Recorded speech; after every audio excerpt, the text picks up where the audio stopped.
¿Hasta dónde estás dispuesto a llegar por amor?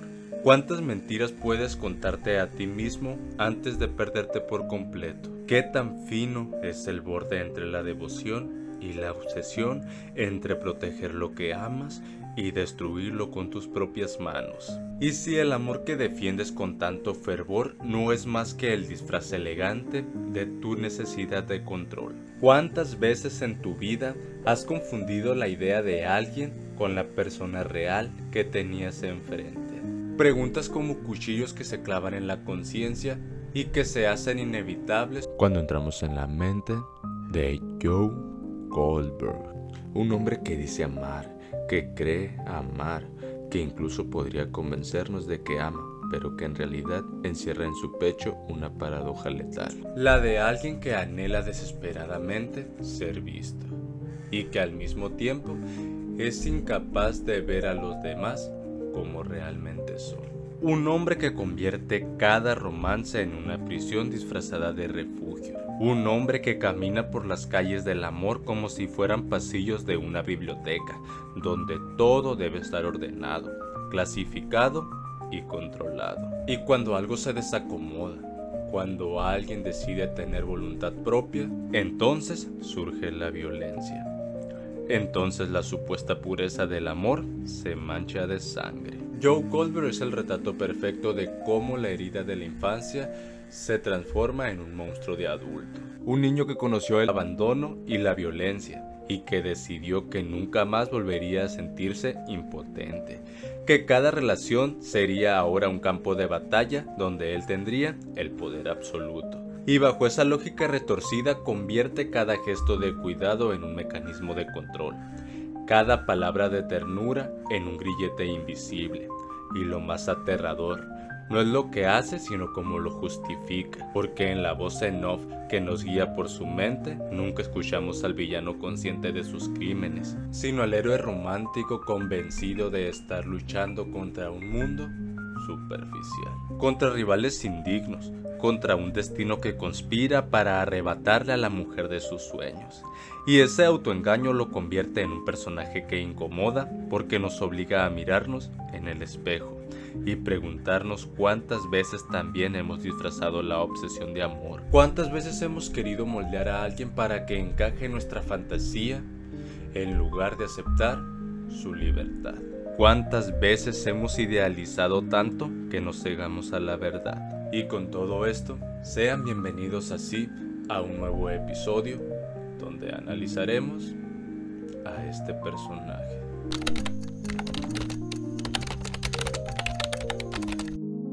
Joe Goldberg es en muchos sentidos la materialización de un monstruo contemporáneo, no un vampiro que chupa sangre, no un demonio que surge del inframundo, sino un hombre común, culto, amable, capaz de recomendarte un libro que cambiará tu vida y al mismo tiempo capaz de cavar una tumba en el sótano para enterrar a quien se interponga entre él y su idea de amor. Y en esa dualidad radica su magnetismo, porque verlo es enfrentarse al abismo de la banalidad del mal, a esa posibilidad de que el vecino, el amigo o incluso tú mismo, bajo ciertas circunstancias, puedas cruzar la línea que separa el afecto de la dominación. Joe carga en su historia la marca de la infancia rota, un padre abusivo, una madre incapaz de protegerlo, un entorno donde la vulnerabilidad fue castigada con violencia y ese trauma temprano se convirtió en el molde de su personalidad adulta, porque quien crece en el caos a menudo busca en la adultez recrear el mismo caos pero con un rol distinto, y Joe eligió pasar de víctima a verdugo, de niño indefenso a adulto controlador, y en cada relación repite ese patrón, disfrazándolo con la retórica del amor verdadero. La literatura para Joe no es solo una pasión, es también una coartada, porque en los libros se encuentra la validación de sus fantasías, la justificación estética de sus obsesiones, y se cree protagonista de una novela romántica decimonónica en plena era digital. Un caballero moderno que cree luchar contra la vulgaridad de Tinder y la superficialidad de Instagram, pero en realidad no lucha contra nada, solo proyecta sus carencias en las mujeres que persigue, mujeres que al principio parecen encajar en el molde de salvación que él construye, pero que tarde o temprano muestran su humanidad, sus contradicciones, y es ahí donde la máscara se rompe y la violencia surge. Porque Joe no sabe amar lo real, solo sabe adorar el ideal.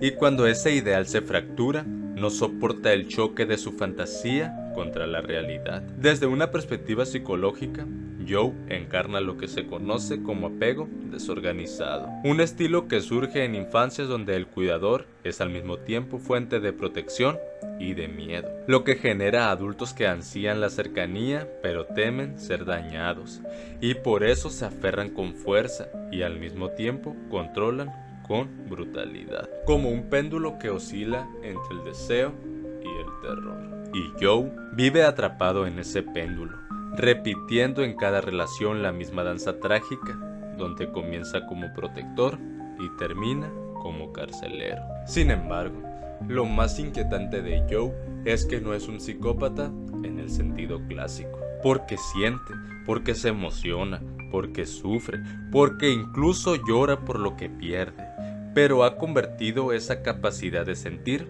en un arma, en un mecanismo de manipulación que lo hace aún más peligroso. Porque al no ser un monstruo frío y distante, sino alguien sensible y atento, logra infiltrarse en el corazón de quienes lo rodean, y también en el nuestro, como espectadores, porque por momentos nos descubrimos entendiendo sus razones, justificando sus actos, sintiendo compasión por su soledad. Y esa es la trampa más peligrosa de su personaje, la que lo convierte en un espejo retorcido de nuestras propias contradicciones. Joe Goldberg es también un símbolo de nuestro tiempo, un reflejo de la cultura digital donde es aceptado y hasta esperado espiar la vida de los demás, revisar fotos antiguas, analizar publicaciones, reconstruir identidades a partir de fragmentos. Y lo que Joe hace en la ficción es simplemente llevar ese impulso al extremo,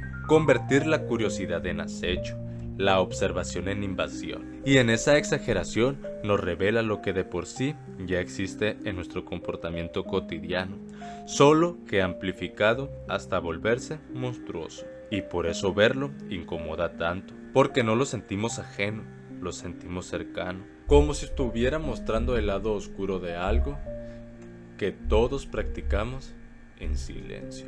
La filosofía de Joe se sostiene en una mentira dulce, que el amor lo justifica todo, que matar, mentir, manipular o encerrar están permitidos si es en nombre del amor. Y esa idea es tan antigua como las tragedias griegas y tan moderna como las canciones pop que romantizan la obsesión. Pero lo que Joe encarna es el fracaso inevitable de esa mentira. Porque el amor que se construye sobre el dominio y la violencia no es amor. Es miedo disfrazado. Es control con perfume. Es una jaula pintada de colores, y aunque Joe se empeñe en convencernos de lo contrario, la sangre en sus manos lo delata. Al final, lo que hace tan fascinante y aterrador a Joe Goldberg es su contradicción. Es sensible y brutal, culto y primitivo, víctima y verdugo, héroe en su narrativa interna y monstruo en la realidad externa. Y esa ambigüedad lo convierte en un personaje inolvidable, porque nos obliga a confrontar preguntas que preferiríamos evitar. Preguntas como, ¿qué tanto de lo que llamamos amor es realmente necesidad disfrazada? ¿Cuántas veces usamos el amor como excusa para dominar, para moldear, para encerrar? ¿Qué tanto de Joe habita en nosotros, en nuestra manera de observar, de idealizar, de poseer? Preguntas incómodas que nos recuerdan que el verdadero terror no está en los asesinos sobrenaturales ni en los monstruos fantásticos, sino en la posibilidad de que detrás de un gesto amable, de una recomendación del libro, de una sonrisa tranquila, se esconde una mente capaz de justificar cualquier atrocidad en nombre del amor. Joe Goldberg no es solo un personaje, es un espejo oscuro, una advertencia, un recordatorio de que el amor, cuando se confunde con la obsesión, puede convertirse en una de las formas más sofisticadas de violencia. Y quizá esa sea la lección más perturbadora de Yu, que cualquiera de nosotros, bajo las circunstancias adecuadas, podría caer en la trampa de confundir la jaula con refugio, la obsesión con devoción y la manipulación con ternura. Porque al final, el amor puede ser la mentira más hermosa y al mismo tiempo la más mortal. Si llevamos todo lo que Joe Goldberg representa al terreno de la filosofía del amor, encontramos un contraste poderoso cuando lo colocamos frente a lo que escribió Erich Fromm en El arte de amar. Porque mientras Joe reduce el amor a la obsesión por poseer, Fromm lo eleva a la capacidad de dar, de cultivar, de cuidar y de respetar. Y ahí es donde vemos con más claridad la tragedia de Joe, porque él cree que ama, se convence a sí mismo de que todo lo que hace es por amor, pero en realidad lo que experimenta es el reverso oscuro de lo que Fromm define como amar. Porque si para Fromm el amor exige disciplina, voluntad y compromiso real con la libertad del otro, para Joe el amor es un impulso irrefrenable de que no admite espera, de que no tolera límites, que necesita la inmediatez del control, como si no confiara en que el vínculo pueda sostenerse sin sus cadenas invisibles. Y por eso actúa, por eso espía, por eso manipula. Porque su manera de amar es en realidad una manera de dominar. Fromm dice que amar significa aceptar la otredad, reconocer que la otra persona no me pertenece y que debo respetar su individualidad. Pero Joe niega esa premisa desde el inicio. Él no tolera la diferencia, él no soporta la autonomía, y cuando la mujer que decide amar muestra su verdadera voz, cuando deja de ser el ideal proyectado, entonces Joe la percibe como una traición y la condena. Y en ese gesto se revela que lo suyo nunca fue amor, fue necesidad de fusión, fue miedo al abandono disfrazado de devoción. Fromm advierte que el amor auténtico requiere trabajo interior, requiere que uno mismo sea capaz de amar antes de buscar ser amado. Pero Joe es incapaz de mirarse hacia adentro, no sabe estar solo, no sabe construirse desde sí mismo. Depende por completo de encontrar en otro la validación de su existencia, y por eso cada ruptura lo destruye. Porque no es solo el fin de una relación, es el derrumbe de su frágil identidad. Desde la mirada de Fromm, Joe es la demostración de lo que ocurre cuando confundimos el amor con la dependencia, cuando creemos que la posesión es prueba de entrega, cuando pensamos que encerrar al otro es protegerlo. Y lo que nos revela Yu al poner a Joe en el centro es que esa distorsión no es exclusiva de un psicópata, sino una tentación latente en cualquier relación, donde el miedo al abandono es más fuerte que la confianza en la libertad del otro. Joe Goldberg es el ejemplo más radical de lo que Fromm advirtió, que sin madurez, sin disciplina, sin respeto por la individualidad, el amor se corrompe y se convierte en una forma de esclavitud emocional. Una cárcel en la que el carcelero se convence de que es guardián del paraíso. Gracias por llegar hasta aquí. Esto ha sido todo por el episodio de hoy. Si te gustó, no olvides darle like, compartir y dejar un comentario qué opinas sobre este análisis. También no olvides comentar qué otro personaje o serie te gustaría que analizara en un próximo video.